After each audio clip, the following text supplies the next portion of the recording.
Hi friends, welcome back to my channel. তো 2025-এ যারা পরীক্ষা দিয়েছ, আশা করি সবারই পরীক্ষা ভালো হয়েছে। আমার চ্যানেলে যে সমস্ত শর্ট প্রশ্নগুলো ছিল, অধিকাংশ শর্ট প্রশ্নই তো পড়েছে। তো 2025 সালে আপনাদের পরীক্ষা আশা করি ভালো হয়েছে। তো 2026 বা 27 সালে যারা পরীক্ষা দেবে তাদের জন্য আজ থেকে ক্লাস শুরু করলাম আমি। প্রত্যেক দিন যারা আমার ভিডিও দেখবেন এবং ক্লাসগুলি ফলো করবেন, প্রত্যেকটা প্রশ্নবিচিত্র সাজেশন, ইতিহাস ভূগোল সাজেশন সহ যে সায়েন্টিফিক সাজেশনের প্রশ্ন আছে বা চ্যাপ্টার ওয়াইজ যে কোনো প্রশ্ন আছে, সেই প্রশ্নের উত্তর আমি প্রত্যেক দিন ভিডিওতে আপলোড করে দেবো। তো আজ থেকেই ক্লাসটা শুরু করলাম। চলুন ভিডিওটা শুরু করা যাক। যে প্রথম প্রশ্নবিচিত্র হচ্ছে ভলিউম 1, যে ফার্স্ট সাবমিটের যে প্রশ্নগুলো আছে, সেই ফার্স্ট সাবমিটের সেই প্রশ্নগুলো আমি আজকে আপনাদের সাথে আলোচনা করব। তো চলুন ভিডিওটা শুরু করা যাক। প্রথম প্রশ্ন আছে, দেখুন না, ভারতে ফুটবল খেলার প্রবর্তন করেন কে? ভারতে কারা ফুটবল খেলার প্রবর্তন করেছিলেন? না, ইংরেজরা। মোহনবাগান ক্লাব IFA শিল্ড জয় করেছিল কত সালে? না, 1911 খ্রিস্টাব্দে। সমপ্রকাশ ছিল একটি কী পত্রিকা? না, সাপ্তাহিক পত্রিকা। বামাবোধিনী পত্রিকার সম্পাদক ছিলেন কে? উমেশচন্দ্র দত্ত। কলিকাতা কমলালয় গ্রন্থটি রচনা করেছিলেন কে? না, ভবানীচরণ বন্দ্যোপাধ্যায়। 6 নম্বর প্রশ্ন আছে, এশিয়া সোসাইটি প্রতিষ্ঠা করেছিলেন কে? Sir William Jones. ভারতে প্রথম অরণ্য আইন পাস হয় কত সালে? না, 1865 খ্রিস্টাব্দে।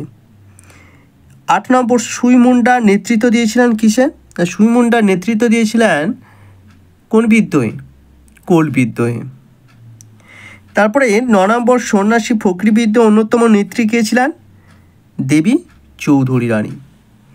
10 নম্বর, তিতুমিরের প্রকৃত নাম কী ছিল? মীর নিসার আলী। তো যারা এখনও বই কিনেননি তারা প্লিজ আমার চ্যানেলটি ফলো করলে সব প্রত্যেকটা চ্যাপ্টার ওয়াইজ দিয়ে থাকবে প্রশ্নসহ। তো প্রশ্নসহ প্রত্যেকটা ওয়াইজ চ্যাপ্টার প্রশ্ন আমি বলে দেবো বা দেওয়া থাকবে, তারা এখান থেকেই দেখে নিতে পারেন। তো এখনও যারা বই কিনেনি তারা খুব শীঘ্রই কিনে নেবেন। দাদন প্রথা কী? দেখুন, এটা আমি বইয়েতে বলে আমি আলোচনা করে দিচ্ছি, মুখেতেই আপনারা লিখে নেবেন। দাদন প্রথা হলো কি না, নীলকররা চাষিদেরকে অগ্রিম টাকা দিত নীল চাষ করার জন্য, সেটা কি বলা হতো? না, দাদন প্রথা। তাহলে কি লিখবেন? নীলকররা নীল চাষিদের নীল চাষ করার জন্য যে অগ্রিম টাকা বা অর্থ দিতেন তাকে বলা হতো দাদন প্রথা। তারপর 2 নম্বর প্রশ্নটা আছে, ফরাজি আন্দোলনের প্রবর্তক কে ছিলেন? ফরাজি আন্দোলনের প্রবর্তক ছিলেন হাজি শরীয়ত উল্লাহ। প্রবর্তক ছিলেন হাজি শরীয়ত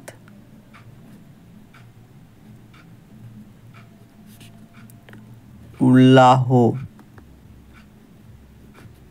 ঠিক আছে। তারপরে ঠিক ভুল, দুয়ে ঠিক ভুল নির্ণয় করো। প্রথম ক্রিকেট খেলার সূচনা হয় চীনে, এটা কী হবে?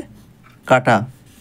কলকাতার মেডিকেল কলেজ প্রতিষ্ঠিত হয়েছিল 1835 খ্রিস্টাব্দে, এটা ঠিক। তারপর জওহরলাল নেহেরু তার কন্যা ইন্দিরাকে অনেকগুলি চিঠি লেখেন। চিঠিগুলো কেন লিখেছিলেন?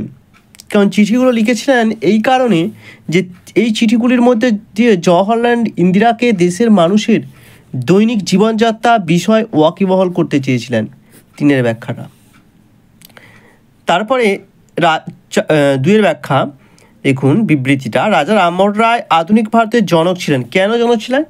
কারণ ব্যাখ্যা নম্বর 1, রাজা রামমোহন রায় ধর্ম ও সমাজ সংস্কার আন্দোলনের মাধ্যমে সমাজের গলদ দূর করতে চেয়েছিলেন, এই কারণেই তিনি আধুনিক ভারতের জনক ছিলেন। তো বাকি প্রশ্নগুলো আমি আপনাদেরকে একটু দেখিয়ে দিচ্ছি যারা এখনও বই কিনেননি। দেখুন প্রথম সাবমিটে প্রথম যে 1 নম্বর যে সালটা আছে, সেই সালের যে প্রশ্নগুলো আছে দেখে নিন, একটু দেখে। এই যে 2 নম্বরের প্রশ্নগুলো এই যে ধরেছে, বাকি 4 নম্বরের প্রশ্ন ধরেছে, এখানে 8 নম্বরের প্রশ্ন ধরেছে। তো আপনাদেরকে আমি প্রশ্নগুলোও দেখিয়ে দেবো, সঙ্গে সঙ্গে আলোচনাও করিয়ে দেবো। তো প্লিজ চ্যানেলটিকে লাইক এবং সাবস্ক্রাইব করে রাখবেন।